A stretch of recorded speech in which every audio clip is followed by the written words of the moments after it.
दोस्तों का स्वागत है यहाँ पे कोणार्क मशीनरी में। मैं फिलहाल राजकोट गुजरात से हूँ और हम यहाँ पे सारे मशीन मैन्युफैक्चरिंग करते हैं, लाइक इस तरह के सारे स्पोर्ट वेयर मशीन। आज को जो वीडियो है स्पेशल उन लोगों के लिए बना है जिसको ये नहीं आइडिया कि ये इंस्टॉल कैसे होगा। मशीन तो हम पहुंचा देते हैं, जैसे आप ले रहे हैं हमसे काफी मशीन हमने आप सब लोगों को दिए हुए, बट इसका इंस्टॉलेशन के लिए कैसे होता है काफी लोग कॉल करते हैं। इसके लिए आज एक वीडियो बना देते हैं हम जगह, जैसे कि ये मशीन कैसे इंस्टॉल होगा, काम कैसे करेगा, वो तो मैंने आपको वीडियो है डिस्क्रिप्शन में लिंक भी डाली हुई कैसे काम करता है उसको देखने के लिए। बट इंस्टॉलेशन ये बड़ी चीज है। हम इस मशीन को इस तरह से कुछ आपको बताता है, इस तरह के पैकिंग देखिए यहाँ पे पैकिंग है, इस तरह से पैकिंग बना हुआ है, ये भी उसका मशीन है, रेडी पैकिंग है। तो कुछ इस तरह से पैकिंग करके साथ में ये सारे पार्ट्स आते हैं, एक बार देख लीजिए। ये नहीं आता है, ये सारे पार्ट्स आपके पास आते हैं। ये जो है वो पेडल है, ये जो एनोड है, ये ब्रास रोड है, ठीक है, ये उसकी डंडी और साथ में एक एलएमजी पाना भी आपको आता है, इससे आप कर सकते हो फिटिंग। अच्छा चलते हैं हम ये कैसे फिटिंग होगा, ठीक है। यहाँ पे ये पैनल है, बहुत ही सिंपल है। इसको लेके इस तरह ये सीधा भाग है, इसको यहाँ पे सिर्फ प्रेस करना है, बस अंदर डाल दो, ये पैनल हो गया फिटिंग। इसका हो गया फिटिंग, बहुत ही इजी फिटिंग है। उसके बाद हम जाते हैं ये ब्रास रोड कैसे फिट होगा। काफी लोग हमें पूछते हैं ये ब्रास रोड का फिटिंग कैसे, तो बहुत ही सिंपल है। आपके पास एक हैमर लेनी है आपको, ठीक है, ये स्क्रू ड्राइवर है हमारे पास और एक हैमर है। इसको यहाँ पे पहले ये बोर्ड जो है ना कसे हुए रहते हैं, इसको एक बार आपको खोलना है, ठीक है।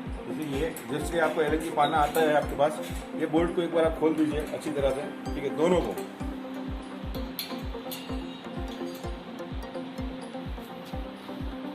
ये खुल गया। इसके बाद आपको क्या करना है, ये हमारे पास स्क्रू ड्राइवर है और ये हैमर है, इसको यहाँ पे एग्जैक्टली यहाँ पे लगाना है और एक हैमर करना है, बस उतना सा, ठीक है। ये खुल गया।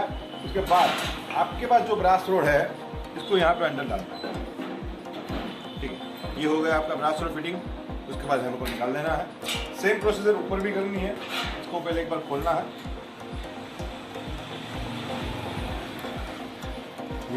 अंदर का बोल्ट भी खोल दीजिए, मैंने पहले से खोला हुआ है, आप खोल दीजिए एक बार, ठीक है।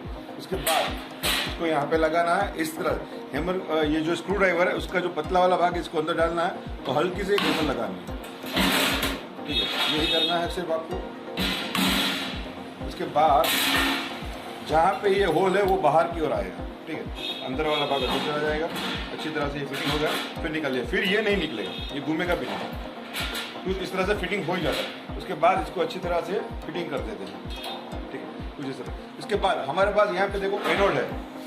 कई क्लाइंट को जो है ना वो एस टाइप के चाहिए, कई क्लाइंट को सीधे वाले चाहिए, जो आपका रिक्वायरमेंट होगा उसके हिसाब से हम आपको एनोड भेजेंगे। अभी हम सीधे एनोड फिट करते हैं यहाँ पे। ये जो है ना ये एक डट्टी है जो अंदर आएगी, एनोड को ये कस के रखती है। ये हमारी ब्रास रोड के अंदर, वो भी कैसा होता है बताता हूँ आपको। ये हमारे फिलहाल एनोड है, हम इस एनोड को यहाँ पे डालना होता है इस तरह से कुछ, ठीक है। अपने हिसाब से थोड़ा एडजस्ट कर सकते हो आप। और यहाँ से इसकी जो की है इसको फिटिंग कर दीजिए। उसके बाद नीचे वाली ये जो चीज़ है वो कहाँ पे लगती है, यहाँ पे, इसके अंदर जाएगी पहले। उसके बाद यहाँ पे एनोड लगेंगे, जो भी आपका रिक्वायरमेंट है उसके हिसाब से, ठीक है।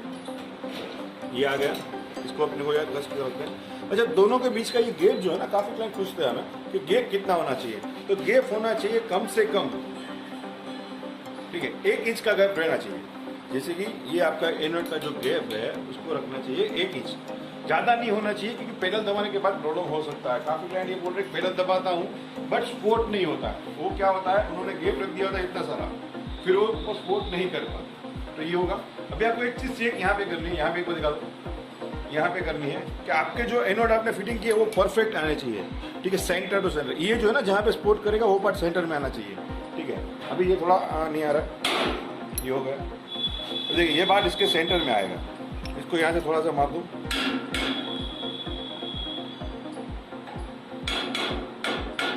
ये बात इसके सेंटर में आना चाहिए। जब भी आप पेडल दबाते हो तो ये पॉइंट जो वाला पार्ट है उसको सेंटर में आता है, फिर सारे बोल्ट जो है ना अच्छी तरह से कसना होता है।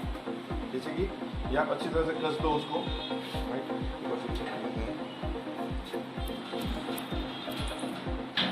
ठीक। उसके बाद इन सारे बोल्ट को भी कस लीजिए आप अच्छी तरह से,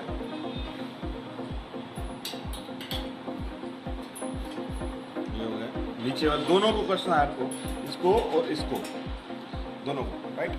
यहाँ पे भी वही प्रोसीजर है, आपको इसको पूरी अच्छी तरह से कस देना है, क्योंकि जब भी ये जो लूज होता है ना तो पावर निकलने में बहुत ज़्यादा प्रॉब्लम होती है। काफ़ी क्लाइंट ये करते हैं इसको कसते ही नहीं, और फिर प्रॉब्लम होता है कि पावर निकलने में प्रॉब्लम। अभी यहाँ पे जो है ना, इसको भी अच्छी तरह से कसना रहेगा अपने को, ठीक है। ये जो है अच्छा, ये पाना जो है ना वो 4 आनी का पाना बोलते हैं हम, ठीक है। हमारे यहाँ पे आनी चलती है, तो ये साथ में ही आता है वैसे तो सबके साथ। अगर नहीं है तो बाजार में एलन की पाना जो है वो आसानी से उपलब्ध है, और हमारे सारे जो बोल्ट है वो एक ही पाने से ओपन होंगे, ठीक है। ये हो गया अपना पूरा इंस्टॉलेशन, राइट। ये देखो यहाँ पे स्पोर्ट हो गया, और यहाँ पे ये फिटिंग होगा, ये अपना टाइमर जो पहले से फिट किया हुआ था। आपको वहाँ पे अलग से फिटिंग कुछ नहीं करना है, ये पहले से फिटिंग होगा। ये इसका रोटरी स्विच है वो भी साथ होगा, ये पैडल है, ये एनोड है, ये सारी चीजें हम रेडी करके ही भेजते हैं। अच्छा, इसका कनेक्शन कैसे होता है वो भी एक बार दिखा दो आज। ये जो है ना कनेक्शन बॉक्स है, जहाँ पे हमें कनेक्शन करना है। फिलहाल मैंने कनेक्शन किया नहीं, फिर भी बता देता हूँ।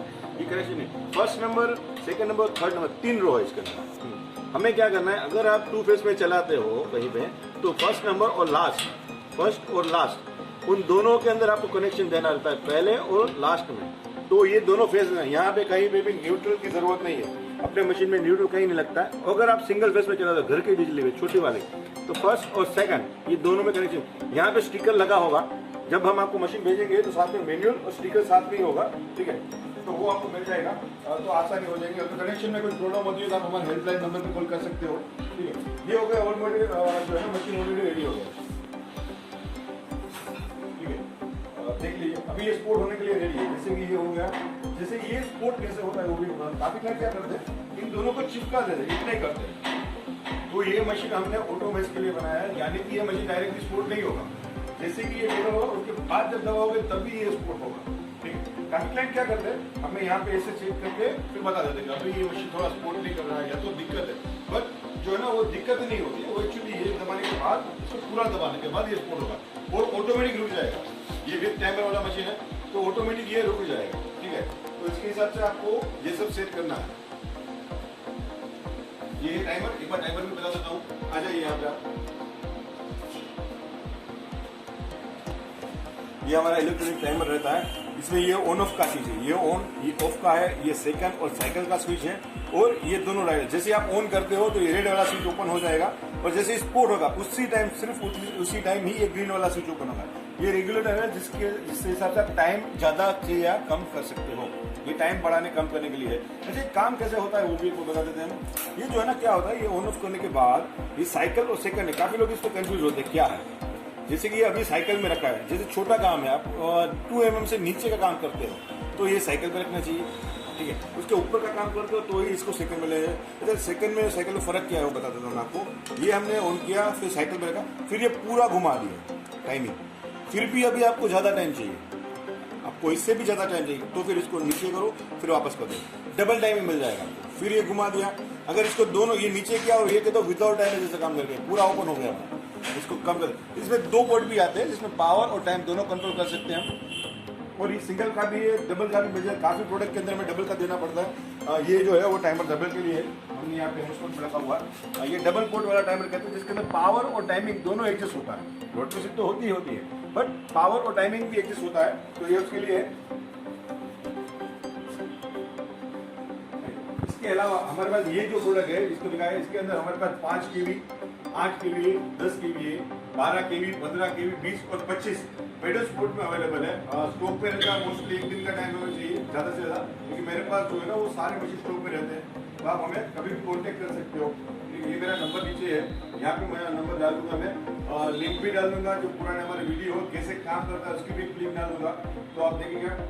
ये वीडियो आपको कैसा लगा वो हमें कमेंट करके जरूर बताइएगा। अगर कोई क्वेरी है तो आप हमें कॉन्टेक्ट भी कर सकते हो और कमेंट भी कर सकते हो। हमारा चैनल सब्सक्राइब करना जरूर करिएगा, क्योंकि अगर हमारा चैनल सब्सक्राइब करेंगे तो इस तरह के काफी नए मशीन हम लेके आते हैं मार्केट में, जो काफी आपको यूजफुल होंगे, तो उसका अपडेट आपको मिलता रहेगा। अगर कुछ इन्फॉर्मेशन या मशीन चाहिए, या तो आपके पास ऑलरेडी है और कुछ प्रॉब्लम है, या तो नया ऑर्डर प्लेस करना है, तो आप हमें कांटेक्ट करिए। हमारा मशीनरी जो है वो गोरांग मशीनरी है, राजकोट से हूँ, गुजरात से, और आप हमें इस नंबर पर कांटेक्ट कर सकते हो। धन्यवाद।